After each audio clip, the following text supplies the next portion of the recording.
in the club today. I'm your host, Chris Jager. Got Adam Stoczynski in the second chair today. Hello, hello. Welcome, Adam. But more importantly, we have a second Adam here as our primary guest. Not to be too confusing. Adam is coming in as the Director of Creative Strategy for Pick Your Part. Also a doer of a lot of things right now. Yep. Awesome to have you with us, Adam. I think more than anything, our listeners need to understand who you are. You're a visionary storyteller, a strategic marketing leader. You bridge creativity with powerful customer insights, transforming them into memorable multi-channel experiences that propel brands forward. That is, I think, a perfect encapsulation of how you take your creative mind and make something happen with it. Yeah, there's a lot going on in there, huh? I mean, there's a lot to unpack, really. I mean, first off, it's already confusing enough. Two Adams sitting next to each other. And they're both Adam S. Adam S. Yeah, this is going to get fun. It could be interesting. I try not to get too confused.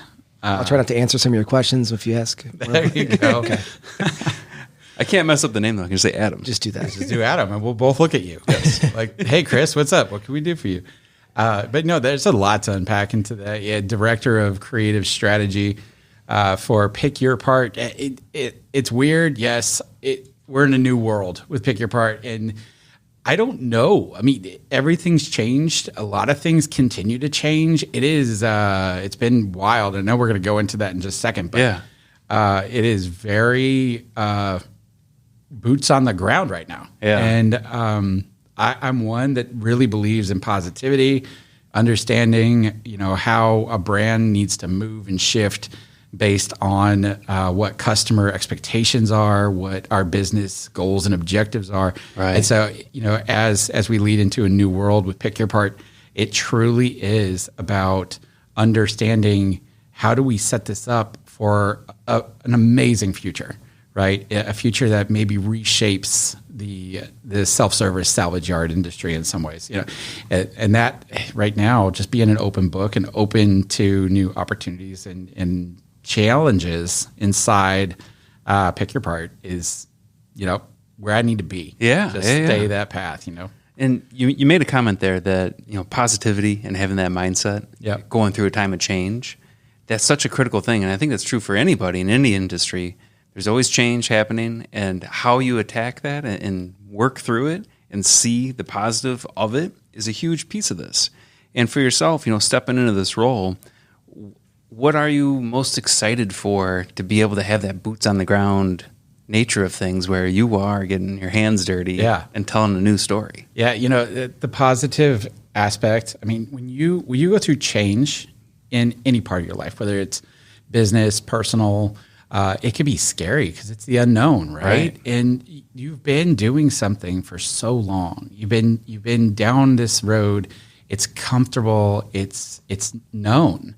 And I think as you explore a new path, there is that little voice in the back of your head. Am I doing the right thing? Am I going the right way? And it's so easy to go to a bad place in your head and just think, maybe I made the wrong decision. Maybe I need to shift. But there's also that little piece of you. If you can just embrace what's happening, you're going to learn. You're going to grow. You're going to see opportunities where maybe you would have been closed off to it, right? And I think that positive mindset is super critical for any part of your life, and it feeds off of other things, right? So if I put out that positivity, the people around me are going to feed off of that. And if I got employees that are working with me, I don't want them to be afraid of what just happened or what's going to happen. Let's look at what's happening now and focus on that. The success in those moments will get us beyond, and you'll start to get comfortable. You'll start to get familiar, and you'll be in that zone again. So I think what I'm most excited about for everything that's been going on is the chance that I'm getting opportunities to learn things that I wouldn't have had the opportunity before, because I'm tasked with more. Sure. So it's overwhelming. There's a lot going on.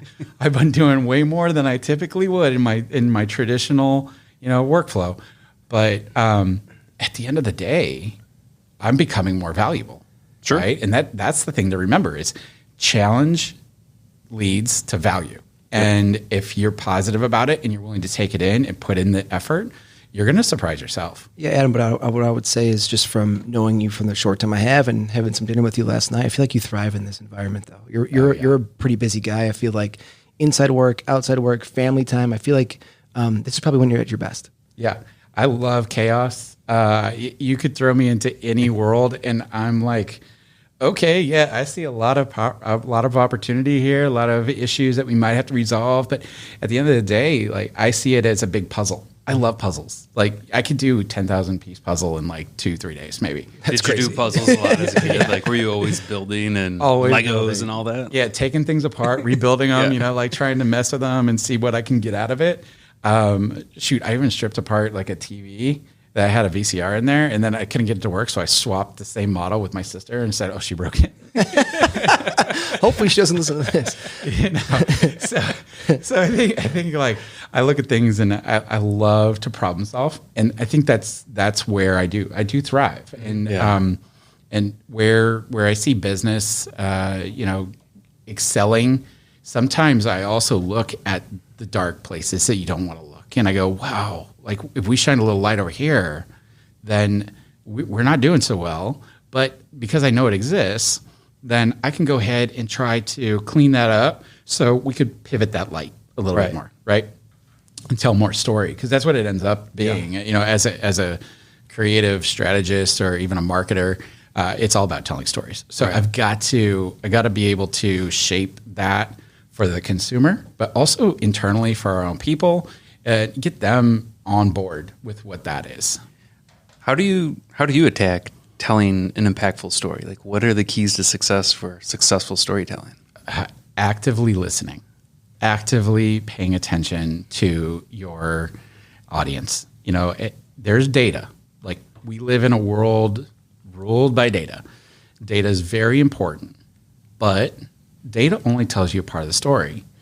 The other part is what that person feels. Right? It's how you experience something.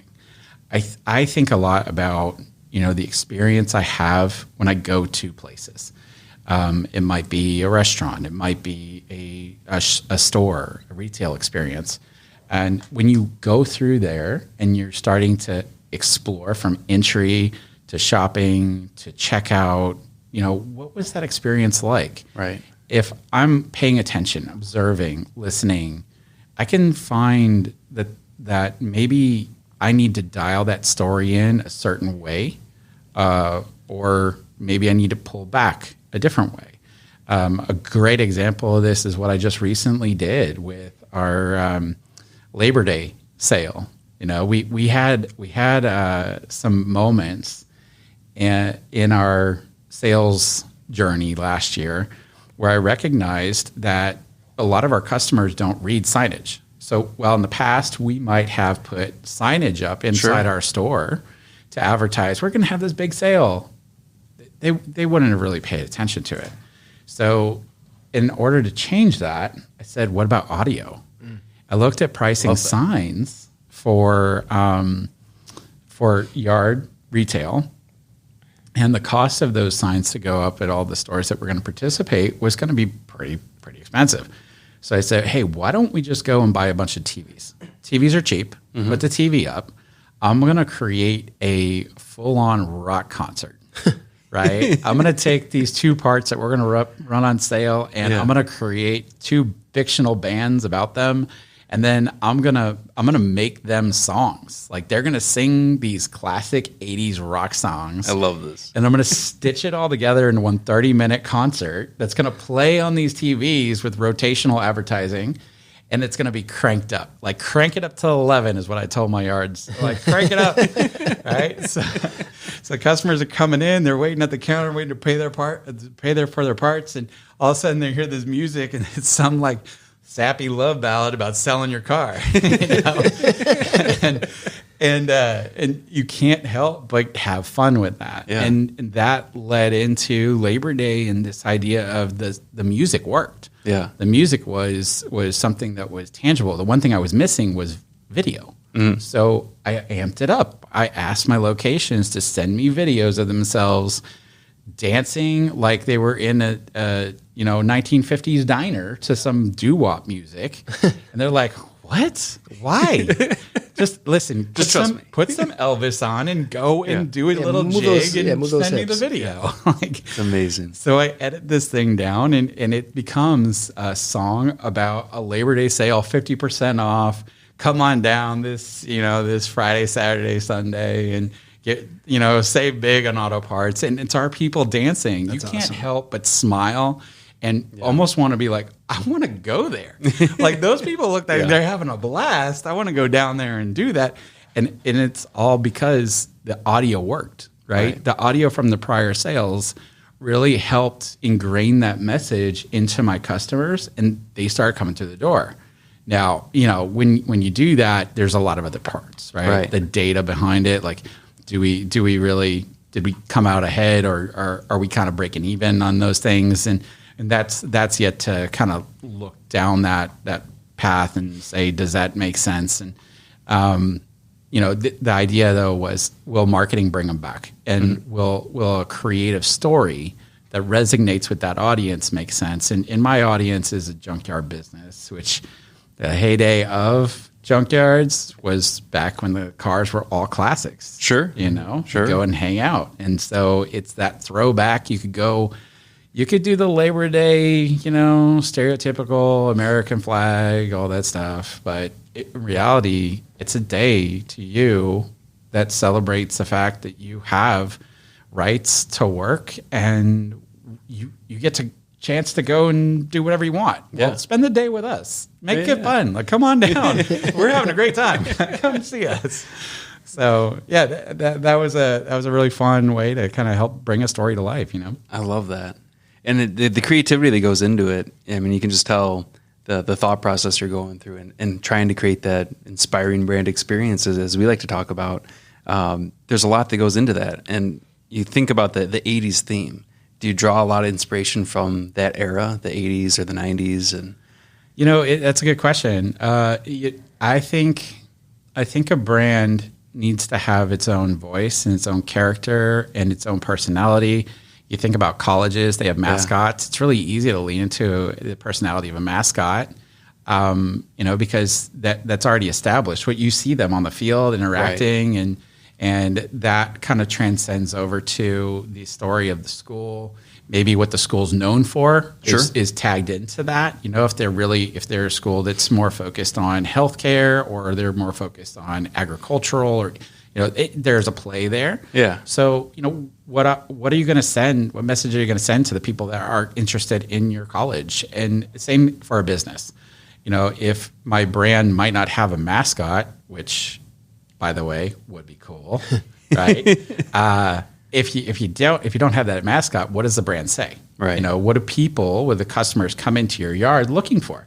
My customers are looking to, fix their car cheap, do it themselves and save a bunch of money. If they need to get rid of a car, they want to look to sell it. Mm-hmm. And so that experience is one of, if I got to sell my car, I need to get rid of it. I'm done. I'm irritated. Yeah. It's taking up space. I want the most out of that. If it's, I need parts, well, my car just broke down. Darn it. I need to go find a part. I need to get back on the road. I don't want to go spend hundreds of dollars, thousands of dollars to do it. I would rather do it myself. So it's more of that, bargain kind of deal. Sure. And in our world, there's a term called wrench it. Like you go and you wrench it because you're wrenching off the parts, on the car. And it's that like, I'm ready to get my hands dirty and greasy and do the work, right? So it's that blue collar guy that's there to really put in that effort. And so what resonates with him or her, right? And so that's where spending time in my retail locations, talking to my customers, talking to my employees, getting a vibe of who they are, or how we approach our customers is important. Yeah. And I think while I was going through the process of 80s or 1950s, the 50s was because we were leaning into that heyday of do-it-yourself, where every car was easy to maintain and manage on your own. But the 80s was more of, when was music truly great? Yeah. Classic 80s rock. Iconic music. Yeah, there's just so many there. So we leaned into that just to see, because classic 80s rock is something that a lot of people know, they understand, and you can hear it and know specifically that it was in that era. Yeah. So it just gave us an opportunity to test it. I love that. And I love the risk involved with trying different things that are truly creative and not being safe with it. I mean, the whole idea of doing a rock album is just awesome. Well, I was going to say, Chris is known to do a couple songs and dances for our sales team here. Oh, I heard about that. We talked about this at lunch, Battle of the Bands. Yes, you're famous for it. Yeah, Chris, I challenge you to do some metalachi, which is metal with mariachi music combined. See if you can do that, because that's some interesting stuff. Yeah, there is a band out there if anybody's interested. They're called Metalachi. It's phenomenal. They play classic metal music in mariachi. That's format. amazing. We'll have to listen after this. Yes. But I would imagine, the Metalachi and just all the different ways that you consume creative material.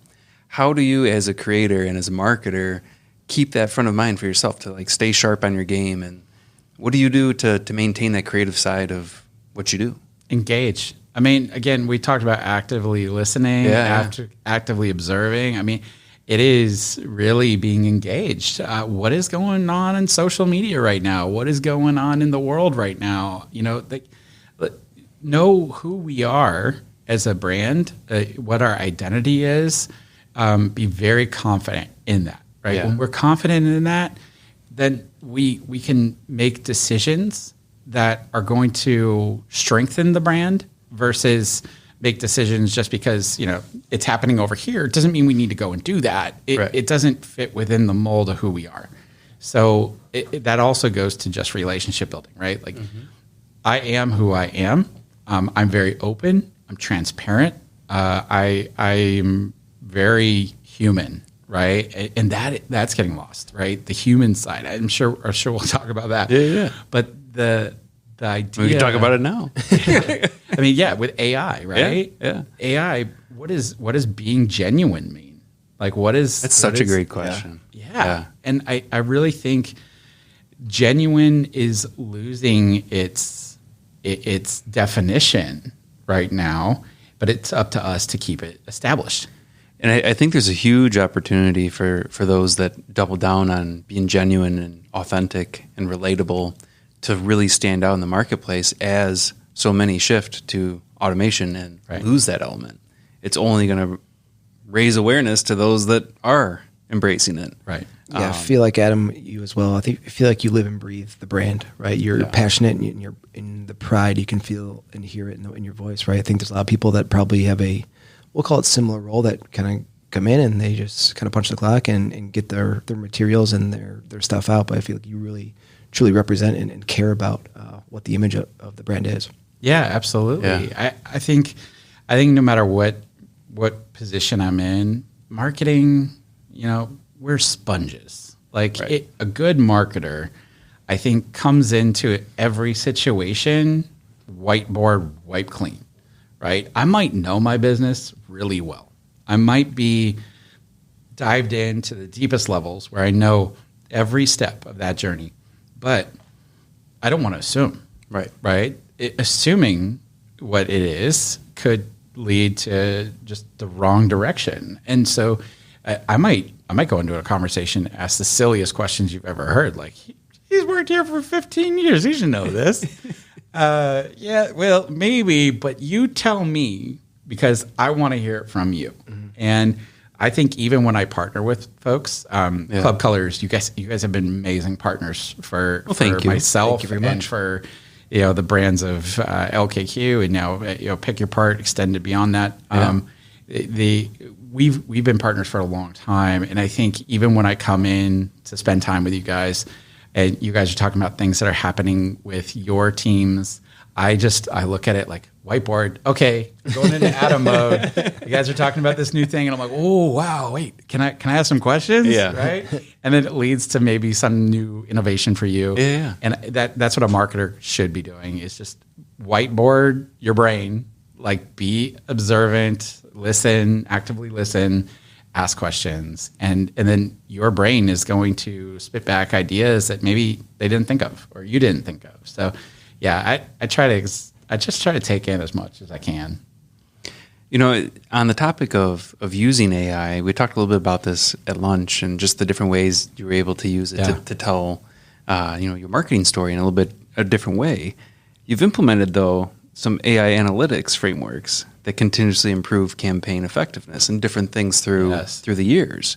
How have you embraced that technology to not replace what you're doing, but help support it and use it as a tool? Man, AI is so vast. Yeah. I mean, we're living in a world where we were just talking about it. I think I was on this podcast once a while ago. We talked about AI. It was just coming out and how it was gonna shape everything. Yeah. I think if I go back and I look at some of those old clips, I'm probably like, wow, I had no clue. Yeah. But in a lot of ways, that the plane's being built while it's in the air. Oh yeah. It's getting reshaped every day. Yeah. I mean, you look at what OpenAI is doing with video now in Sora AI version 2. I mean, I just created a video of myself walking through a junkyard with a llama in the background, and I never did that. Like, it was the coolest thing. And why a llama? Oh, you want to go to the llama story? So years ago, this was my start of my journey at LKQ. I was hired as attempt to hire a graphic designer, and in that moment, the LKQ portfolio wasn't as large as it was. We were just about to break the 2 billion mark. In locations, we didn't expand beyond just North America and a little bit of Canada. And our teams on Fridays would typically be pretty quiet because we're in California. Most of the business is here in the central time zone or the East Coast, and so when you get to like noon, everybody's kind of checked out and it's quiet in the office. So we were talking about, how all these auto businesses were having their own mascots. Like Geico had the gecko, and then you have, this animal for that. And I said, LKQ should have its own mascot. That would be fun, right? Yeah. And then we were brainstorming in the office. And, I got one guy saying, oh, it should be a lion. And the other guy's like, there's too many lion mascots out there. We can't be a lion. And then the other guy's like, oh, how about a liger? I'm like, much like a lion. A liger. Yeah. So I threw out llama, and I'm like, why llama? I'm like, well, llamas are unique. I mean, they are just so like, hey, we know who we are. We're good. Just leave me alone. Otherwise, I might just spit on you. Yeah. We were laughing about it. We were having a good old time. And then I decided, because I'm a huge fan of Disney back in the day. Not Disney, the company, but mainly Walt Disney and what he did and what the original Imagineers did in shaping stories and all that. And he would infuse these hidden Mickeys throughout the park and these hidden little things. So like if you go in the Haunted Mansion, there are like letters and numbers for the Imagineers that worked on the ride on all the cars. Same thing with like Indiana Jones. You go on there and that license plates are the initials of the Imagineers that worked on the ride, and then the years that they had worked there. Very cool. That kind of stuff. Very cool stuff. Just hidden little Easter eggs. Yeah. And so I decided I'm going to use this llama as my Easter egg, and I hid llamas in everything. From the time I was with LKQ all the way up until even today, I still hide llamas in some of my stuff. Yeah. And it's just like my little signature. It's there. Hopefully we'll find one in our office when you leave here. We'll find it somewhere. You might, because I did leave one. Oh, hidden llama. That's right. There is a llama hidden in your office. Hey, that's amazing. Yeah. So, that's why the llama. Yeah, that's hilarious. Mm-hmm. And I think it's a creative way to bring your own spin onto it, and at the end of the day, make it stand out. And that's what you're trying to do. You're trying to market, you're trying to tell your story, stand out in the marketplace. Well, and there's Easter eggs, right? I mean, again, like Disney uses the like Imagineers initials and the dates, right? But You think about employees, you think about customers who've been around for a long time. My oldest daughter plays softball at a travel level. My youngest is just getting into softball. You go to some of these softball fields, and there's fields dedicated to umpires that had been there for years and contributed to the sport, and they're dedicated to that individual after they pass, right? So, like, there's these meaningful moments that you could capture within these Easter eggs that mean something to someone, and then when you acknowledge it back, there is a deeper meaning. You've made a connection with a person at that point, and you're not just a business. You're not just someone looking for kudos or to grow your brand. It became more personal. Right. Now, you mentioned Walt and that affinity for the creative that he had. When it comes to your own experience, I did a little digging on LinkedIn, and I saw a veteran of the Jungle Cruise. Yeah. Skipper, if I'm not mistaken. Oh, yeah. I'm world famous. Yeah, the world famous Jungle Cruise. And for those out there that aren't familiar with the Jungle Cruise, being the skipper of one of those boats, you're storytelling the whole way. You are. Yeah. So how did that experience help shape, the 20 years since then? And do you lean into that experience at all today? Chris, I got to tell you, when I was given that role, I was scared out of my mind. I mean, all eyes are on you. I think so, yeah. Well, here's the thing. At the time, I was not comfortable standing up in front of people. Yeah. I was not good at talking in front of, cameras or, on podcasts. This would be like, not happening. Very introverted. But when, you're looking to make an income while you're going through school. Sure. And you're challenged with, trying to pay for a wedding that's coming up, and you're trying to figure out, like, how am I going to make my car payments and all this stuff. Like, you don't have a choice. Right. Right. So at the time, like, I just kind of suck it up, buttercup, let's go. Yeah. And it was probably the best thing I ever did. Really? Because in that moment, like, again, you're faced with a challenge. And you could either look at it as a negative or look at it as a positive, and then learn, no, I'm going to grow one way or another. If it doesn't work out, it's okay. They'll move me into another ride. It's fine. So I get that opportunity, and you stand up on a boat with a microphone, and for 15 minutes straight, you entertain 45 people. Yeah. And you do it twice. So you got to do it for a half hour straight, as you go around on a boat, pointing at weird things. It's a slow boat. It's slow. Yeah.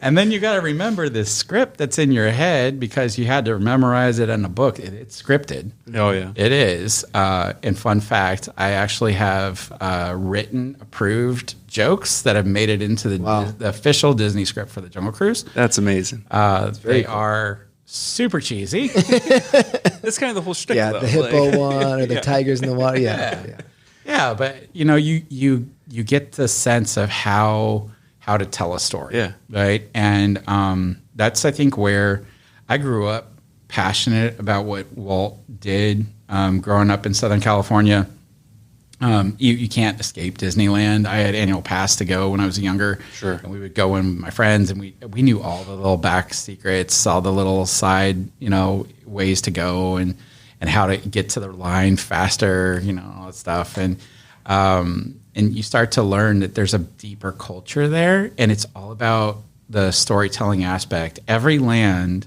has this transition, and they're all supposed to be chapters within a book. And as you transition from one chapter to the next, there's this like beautiful blend between just the plant life. The plant life is cross hibernated between the two lands, so it's a seamless transition from one to another. Only a storyteller would think of that, right?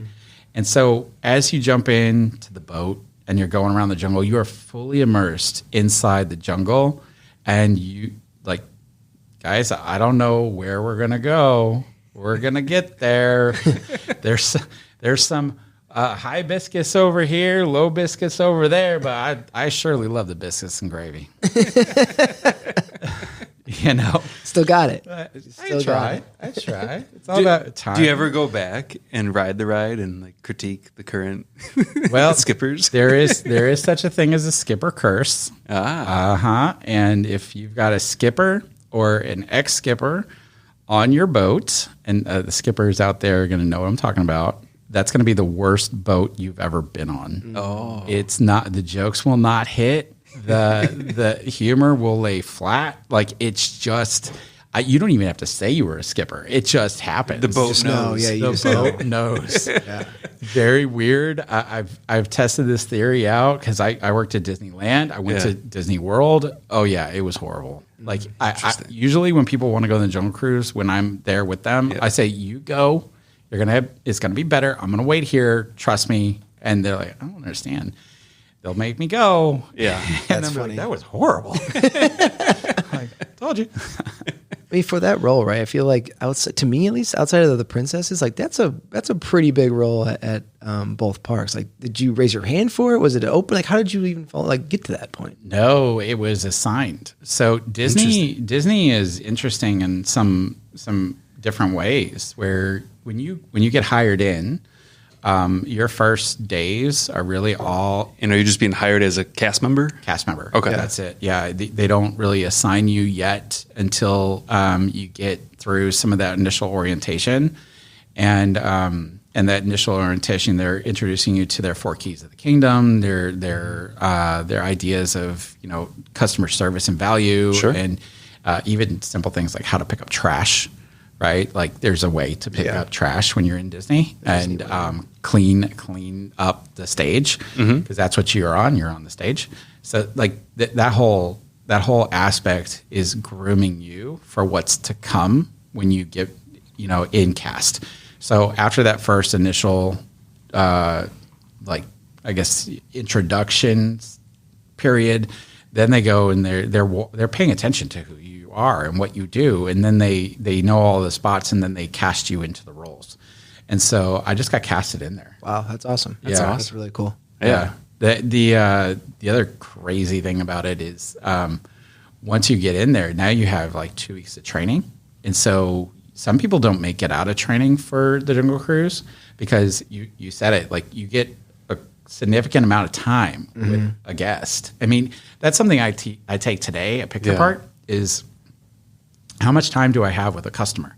They come in and they want to get a interchange lookup, and they say, I'm here for, this, and this. Okay, well, let me run this, and here's a list of all the locations that could exist, and then they go out in the yard. So that's probably about a minute, 2 minutes of transaction time. Then they're in the yard by themselves. They come back up. They got their cart. You're ring it all out. They check it up, and they're out the door. Maybe another minute, 2 minutes there. If they're waiting in line, maybe it's longer. But 4 minutes, and they were at our yard for an hour and 20. Yeah. 2 hours. Right? There's a lot of missed opportunity there. Where at Disney, you think about the Jungle Cruise. You think about even the, I don't know, I was a really big fan of the Dole Whip. Oh, I love the Dole Whip. I was just down there 2 weeks ago down in Florida. I had myself a Dole Whip. They're fantastic. Yeah, Dole Whip. I mean, how long did you spend with that Dole Whip? I eat that pretty quickly. Yeah, it was pretty quick, right? It was like you wait in line, and then you get up there. It's $5. All right, here you go. Out you go. Right, Yes. 30 seconds. Pro tip: I got the swirl vanilla. Oh, it's the and best. that's pro That's tip. where it's But anyway, at. sorry. Yeah, you got to do the swirl, buddy.